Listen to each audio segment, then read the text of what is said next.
அண்மைச் செய்தி.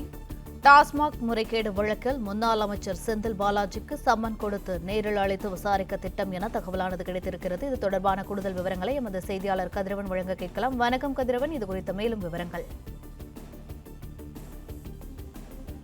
டாஸ்மாக் முறைகேடு வழக்கு தொடர்பாக நேற்று லஞ்ச ஒழிப்புத்துறை வழக்கு பதிவு செய்யப்பட்டு 45 இடங்களில் தமிழகம் முழுவதும் சோதனை நடத்திய நேரத்தில் குறிப்பாக செந்தில் பாலாஜி அவர்கள் தங்கியிருந்த ஓட்டலில் வைத்து நேற்று 3 மணி நேரத்துக்கு மேலாக அவரிடம் விசாரணையும் நடத்தப்பட்டது.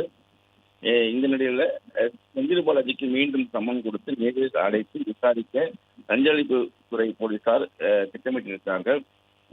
டாஸ்மாக் முறைகேடு வழக்கு தொடர்பாக நேற்று சோதனை நடத்தியதில் பல்வேறு டிஜிட்டல் ஆவணங்களும் முக்கிய ஆவணங்களும் பல்வேறு இடங்களில் கைப்பற்றப்பட்டதாகவும் அது தொடர்பாக அவரிடம் விசாரணை செய்வதற்கான திட்டமிட்டு அதுக்கு சம்மன் இருப்பதாகவும் லஞ்ச ஒழிப்புத்துறை அதிகாரி தரப்பில் தெரிவிக்கப்பட்டிருக்கிறது.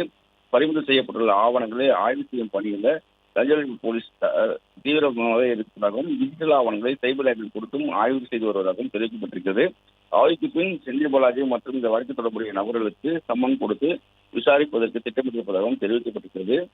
நேற்று சோதனையின் போது ஒரு வீட்டுக்கும் சீல் வைத்திருக்கிறார்கள். சதீஷ் ராஜ் என்பவரின் வீடு எம்ஆர்சி நகரில் இருக்கிறது. அவரது வீட்டிற்கு சீல் வைத்ததாகவும் கூறப்படுகிறது. சதீஷ் ராஜ் நேற்று தேடிய போது அவர் அங்கு இல்லை என்றும் கூறப்படுகிறது. சதீஷ் ராஜ் இந்த வழக்கில் முக்கியமான நபராக கருதப்படுகிறார். ஏற்கனவே அவர்தான் டாஸ்மாகின் எம்டியாக இருந்த விசாகனுக்கு இந்த மதுபானத்தை வாங்க வேண்டும், இப்படி வாங்க வேண்டும் என்று அவர் இயக்கியதாகவும் அந்த முதல் தகவல் கீழே குற்றச்சாட்டுகளை லஞ்ச ஒழிப்புத்துறை போலீசார் தெரிவித்திருக்கிறார்கள்.